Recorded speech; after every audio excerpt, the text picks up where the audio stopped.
Of course. Here is the paraphrased script, maintaining your distinctive narrative style and tone while slightly altering the word order and structure. Asterisk asterisk asterisk. Between 1847 and 1863, on a Virginia estate in a locked room, something happened that 3 county clerks would later refuse to document in public records. In whispers, the few people who witnessed the truth spoke of it only: a bearded woman kept in isolation, 3 unmarried sisters who gave birth to 7 children, and a distinguished physician who called it scientific research. In April 1863, when Union soldiers discovered the room, they found chains embedded in the floor, medical instruments of unknown purpose, and a journal written in cipher. The officer who read that journal 43 years later would write in his personal notes, "I have seen battlefields and mass graves, but nothing disturbed me like understanding what transpired in that room." The case involved a woman the family referred to only as the specimen, someone whose very existence challenged every assumption about human biology and whose captivity served purposes that no court of that era had language to prosecute. 17 miles from Charlottesville, buried in fragmentary records and testimonies taken decades after the fact, a story so disturbing lies that 2 generations tried to erase it from history. Before we continue with the story of what really happened in that eastern wing and why a bearded slave woman became central to one family's darkest secret, make sure to subscribe to Liturgy of Fear and hit that notification bell so you never miss our investigations into America's most disturbing historical mysteries. And please comment below telling us what state or city you're listening from. We love knowing where our audience of truth seekers is located. The question that will haunt you for the next hour is simple. What could possibly justify keeping a human being locked away for 16 years? Across the Virginia Piedmont, the spring of 1847 arrives cold and damp. In Albemarle County, 17 miles southwest of Charlottesville, morning fog settles into the valleys like spilled milk, and the air carries the smell of wet earth and wood smoke from 1,000 chimneys. On a rise overlooking 800 acres of cultivated fields and forests sits Covington Manor. The main house, Georgian brick with white columns, speaks of old money and older certainties. Inside, at his study window watching the fog burn off under weak March sunlight, stands Dr. Edmund Covington. He's 41 years old, balding with the kind of methodical precision that makes him both an excellent physician and an unsettling dinner companion. Through the house with practiced quietness, his 3 daughters move. In the morning room with a Latin text open on her lap sits Sarah, 22, though her eyes keep drifting to the window. In the parlor, Elizabeth, 20, practices piano scales. The same scales over and over until the repetition becomes almost hypnotic.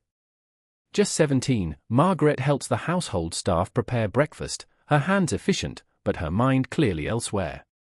Without a mother, the girls grew up.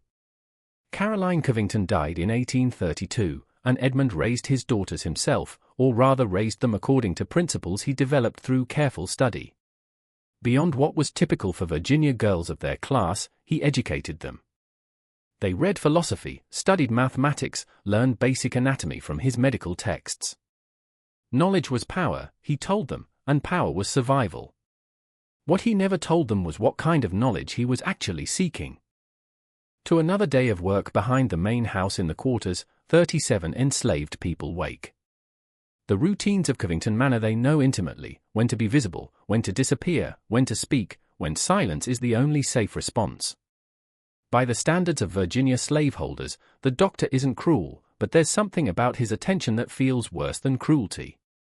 He watches people the way a naturalist watches insects under glass. Outside his cabin, Silas Fletcher, the senior field hand, stands and studies the main house in the distance. Something's changing. He can feel it the way animals feel storms coming. For weeks, the doctor's been agitated, reading letters late into the night, making trips to Lynchburg and Richmond. To Covington Manor, something's coming, and Silas knows from long experience that when masters get excited about new acquisitions, enslaved people pay the price. He's right. That afternoon, a covered wagon arrives at the manor. To meet it goes the doctor himself, which is unusual. An overseer to handle such things he normally sends. But today, he's there at the wagon bed speaking in low tones with the driver, then reaching up to help someone down. Working in the kitchen garden, Mary Dalton catches a glimpse of the new arrival. At first, she thinks it's a young woman. The figure wears a simple dress, moves with a certain delicacy. But then, the person turns and Mary sees something that makes her drop the basket of herbs she's carrying. A beard. Not thick stubble or a few stray hairs, but an actual beard. Dark, visible, growing across a face that otherwise looks entirely feminine. Directly into the house through a side entrance never seen used before, the doctor leads the newcomer. They disappear inside and the door closes with a sound of finality. By evening, fragments of information have been pieced together by the household staff. The new arrival is named Jordan Tinsdale. From the Tinsdale estate near Lynchburg she came, sold at auction after old Charles Tinsdale died. The price was unusually low, $340, because no one else wanted to bid on someone so peculiar. The auction master had listed her as female, age 19, unusual aspect, unsuitable for normal labor. To anyone who sees her, what made Jordan unsuitable is apparent. The beard that grows despite her feminine features. Her voice that falls somewhere between male and female registers. The way her body seems to confuse every expectation of what a woman should look like. Something else entirely is what Dr. Covington sees. He sees the rarest of medical phenomena walking into his home, a living example of what physicians are only beginning to understand about human development, about the ways bodies can develop characteristics of both sexes, about the mysteries of generation and heredity. He sees an opportunity that might never come again. That first night, Jordan sleeps, if sleep is the right word, in a room in the eastern wing of the house. It's not the quarters where other enslaved people live. It's not a bedroom in the family section. It's something in between. A space that was once a storage room, now hastily furnished with a bed, a washstand, a chair. The door has a lock on the outside. On the edge of the bed, Jordan sits, still wearing the dress from the auction, and tries to understand what's happening. She's been owned by 3 different people in her 19 years. She's been stared at, examined, discussed like a curiosity or a problem to be solved. But she's never been brought into a master's house like this. Never been given a private room. Never been the focus of such intense interest from someone with the doctor's particular expression. Not lustful, not even cruel, but fascinated, clinical. She thinks maybe that's worse. Downstairs, in his study, Dr. Covington sits, writing in a leather-bound journal. His handwriting is small, precise, excited.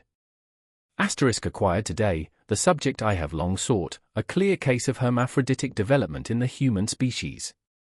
External examination reveals predominantly female characteristics, including breast development and feminine facial structure, but with notable androgenic features, facial hair growth, deeper vocal register, and reports from the previous owner of strange anatomy that requires private verification. Extraordinary are the scientific possibilities. This may provide the key to understanding questions of heredity, of the transmission of characteristics, of the very mechanisms of human generation. Carefully, methodically, I must proceed. Everything must be documented. For another hour, he writes, planning examinations, measurements, observations. Only once does he pause, pen hovering over paper, and a flicker of something, doubt, conscience, crosses his face. Then he continues writing. In the eastern wing, Jordan lies awake, listening to unfamiliar sounds of a house settling around her. Through the small window near the ceiling, a rectangle of night sky she can see. What freedom felt like she tries to remember, but the memory is already distant, already fading like the stars behind moving clouds. She doesn't know yet that this room will be her entire world for the next 16 years. She doesn't know about the examinations to come, about what the doctor will discover during those examinations, about the use he will find for her once he understands her unique biology. She only knows that something bad is beginning, and there's no one to help her stop it.